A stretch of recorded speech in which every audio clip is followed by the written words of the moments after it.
Folks at home, welcome back to the 5-acre pond build, and if you missed the previous videos in this series, I'll put a link down in the description below. So this is a quick time lapse of the pond filling up, and it took around 50 days and 10 million gallons of water.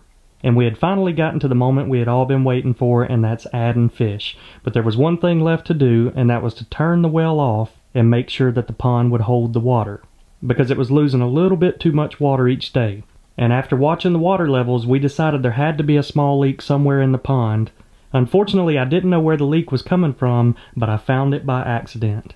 And so if you watched our last video, we hydro-seeded the pond dam, and that's basically where they mixed grass seeds in with this sticky mulch material and sprayed it along the pond dam. And that's where I got lucky. We had some bright sunshine days right after the hydro-seeding that dried the mulch material up, and that really helped me locate the areas on the dam where the water was seeping out. And that's one of the reasons it was hard to find, because it's just seeping out and not a constant flow. So today we're going to be adding this 2-part polymer in an attempt to seal the pond off and fix the leak. Alright, so one thing I want to do before we treat the pond water is measure how much we're leaking per day. That way after we treat it, I'll know if it worked or not. I went out and bought this. It's basically like a measuring stick, and I built this little contraption that goes on the back of it. Just put a stainless steel bolt through it, piece of metal that bends back around to itself, and we're just going to hang that over the side of the drain pipe, cut the well off, and measure how many inches of water we're losing per day. Alright, that worked out perfect. It's pretty much level with the top of the pipe. The one little tricky thing about this is that measures in tenths of a foot. So right now we're 5/10 away from getting to the top, so that's a half a foot, basically 6 inches. So I'm going to watch that over the next couple of days and see how much it drops. So unfortunately we've had some rain come through and interfere with the testing, but just based off what I've seen, we're losing somewhere around 1.5 inches to 2 inches a day. Alrighty, it is time to fix the leak. We just got 700 pounds of the good stuff delivered. It's a 2-part polymer that basically, once it's combined together, it creates a chemical reaction and it will expand up to 300 times its weight. So we're going to be applying it pretty heavily to the areas around the pond dam where I have marked. But before we do that, I want to do a quick test. Alright, I'm over here at the well, and when they dug it up, we have this really fine sand. And I want to take and fill about half of this jar up with sand, then put the 2 layers of polymer in there, and then fill the rest up with sand. And then we're going to take some water out of the pond and dye it green or blue, and pour it in there and watch and see what happens. Got a hawk flying by, checking everything out. Alright, so we got the jar halfway full of sand. I've got part A and part B here, so we're going to take and get a scoop of part A. Let's see if this is enough.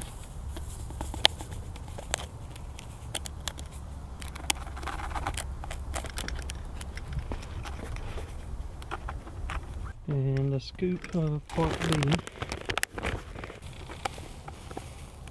So just got a thin layer of it there. Now we're going to fill the rest of the jar up with more sand. Now we're going to step down here and get us a bottle of pond water.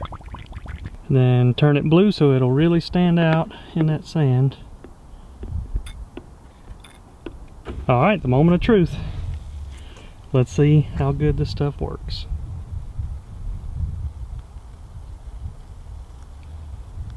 You can see it starting to make its way to the bottom there.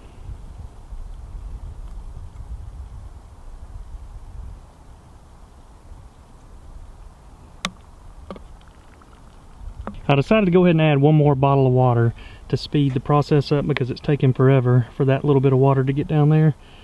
So let's speed everything up a little bit.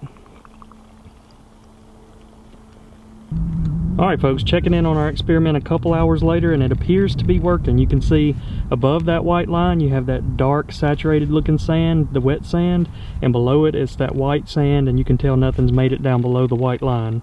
Alright, it's time to take a quick lunch break, and today I'm going to be cooking cedar plank salmon and smoking it on the grill. And as you've seen in our previous videos, we use the Kamikoto knife sets because they're extremely sharp and made of high quality Japanese steel. And today I'm going to be trying out their Kuro series, which is the hardest blade they make and has an incredible edge retention. So we're just going to sprinkle a little blackening season on there, and I like the blackened redfish magic. That's the good stuff. And one thing I like to do is use regular charcoal, but then I'll throw some pecan wood on top of it to give it that smoky flavor. And if you're cooking over a direct fire, you want to soak these cedar plank boards in water for about 15 minutes.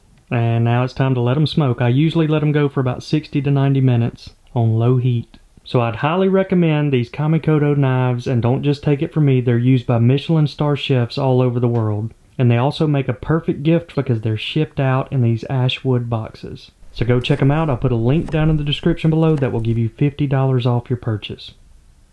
24 hours of the science experiment, you can see where that white gel layer is starting to push up a little bit, but no water has made it down to the bottom yet.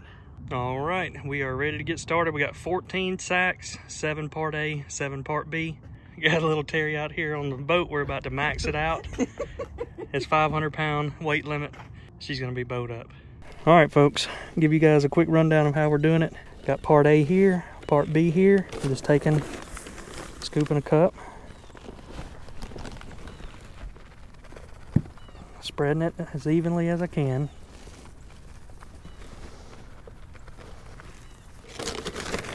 Then coming back through with B, and B is the chemical that floats the most, from what I noticed. And it's supposed to do that. The chemical up there on the top that's floating, that's the one that's getting all the particles, and if you can see down through there, that's the stuff that's floating. It looks just like slime. Guys, this looks like a scene straight out of Breaking Bad, and I'm no chemist, but I'm going to do my best to explain what's happening here.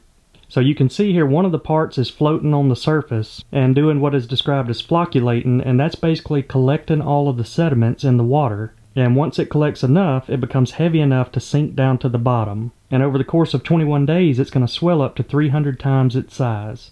And the goal here is that the water seeping out of the pond is going to pull some of the polymers into the crevices or seams in the dam, and during that time it's going to swell up and seal everything off.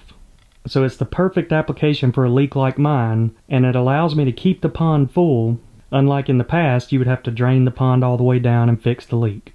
So we're putting it out extra heavy in the areas of the dam where we flagged, and we know the water's seeping out, but we were very fortunate with the weather. You're not supposed to apply this if you have wind over 8 miles an hour, and it is dead calm today, and that's important because if you get big gust of wind, it could push it up on the bank, and then it wouldn't spread out and cover the areas you wanted it to. And one of the cool things about this product is it's safe for fish, especially bigger fish, and they say it could harm your smaller fish like bait fish, and I could see why, because it would definitely be hard for a small fish to swim around in this slime. So thankfully we found a leak before we stocked the pond because we were getting really close to putting all the bait in. Alright, the USS Sarah got it done, but Sarah's not going to be happy with me. Look at what it creates whenever it gets wet. That's why a lot of people would think you just wash it out of the boat. Nope. Best thing to do is let it dry out and then use a blower and get it off, because that stuff is sticky. Definitely gotten lucky with the weather today. It's been slick calm out here all day, and we finally got a slight breeze a couple hours after applying it, and it pushed it right towards the leak over there. So the majority of it's already sank. I'd say probably 90% of it, but the rest that was floating is out in that area exactly where we want it to be. Alright guys, let's check back in on the experiment here, and it's been 36 hours and now you can really start seeing some results. So you see none of the blue water has made it down past the soil flock, but look at how much it's starting to expand and push back on that sand that's up above it. That's pretty wild. And it's going to continue to expand for 21 days. So I'm happy we did this little project at the same time we did the pond, so we can see what's going on down there beneath the water surface. So I heard there was going to be a full moon tonight, so I wanted to put out a night lapse over the pond, and let's see how that turned out. Man, that is wild. That's a beautiful nighttime shot, and the moon has everything lit up. If you look really hard on the other side of the pond, you'll see some little specks over there. Those are deer moving around. Man, it's hard to believe that's the moon. And if we're going to do a moonrise, we have to do a sunrise.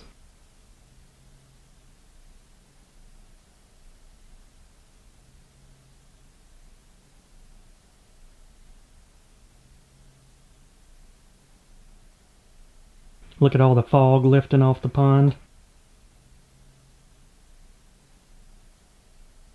And as an outdoorsman, you gotta love this. This makes the whole pond build worth it.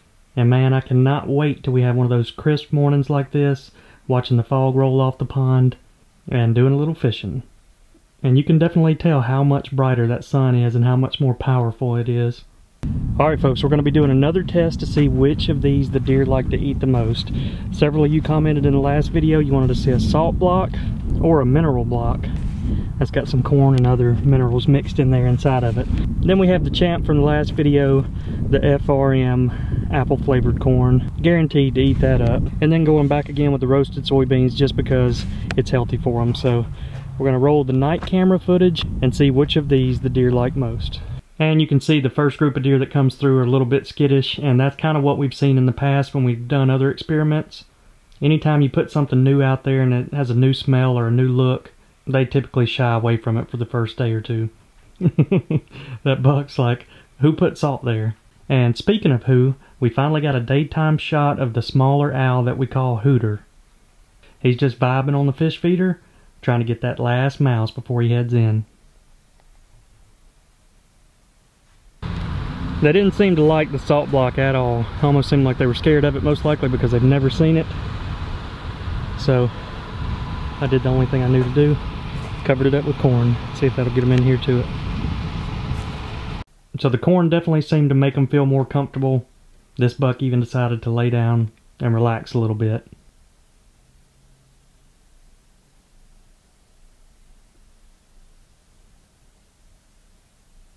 But the other ones still aren't quite sure what to think about it. After observing them all year, I can tell if you're going to feed the wildlife, you want to feed them something for long term, because anytime you introduce something new, they don't like it. And you would think, hey, it's just a free meal, they'd come right up and eat it, but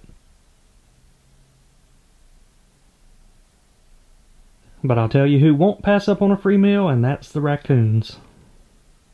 It's funny because we hadn't seen a lot of them lately. We saw a lot more of them last year, and especially around the time that the peanuts are harvested. And we're finally starting to see some rutting activity. It's still kind of the pre-rut, but whenever you start seeing the bucks and does hanging out together, it's definitely getting there. And I know a lot of people's season's already over and the rut's been months ago, but here in Alabama, it's always a January or February rut. So here's where things start getting interesting. I think they heard another deer blow.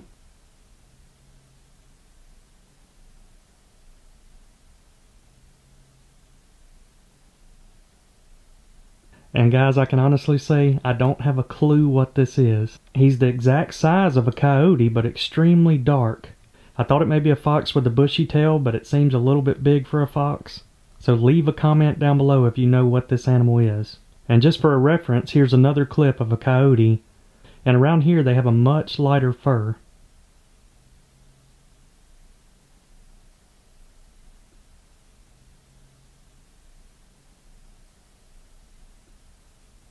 And you can't show the game camera footage without showing Pepe Le Pew. He's a regular out here, always sniffing around looking for whatever it is that skunks eat.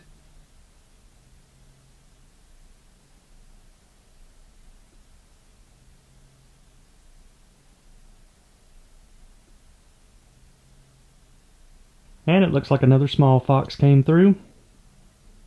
Probably interested in the duck pen.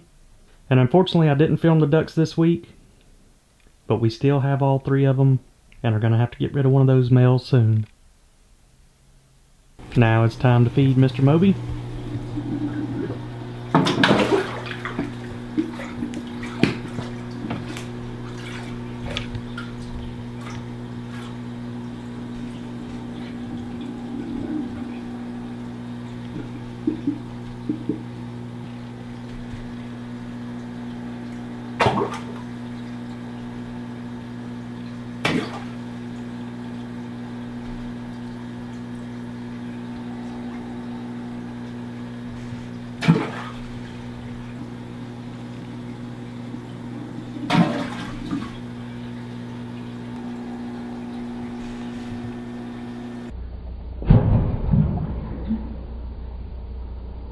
Alright folks, that is going to wrap up this video. Make sure to hit that subscribe button and come back and find out if the polymers fixed our pond leak. But I hope you all enjoyed this one, and we will see you all next time.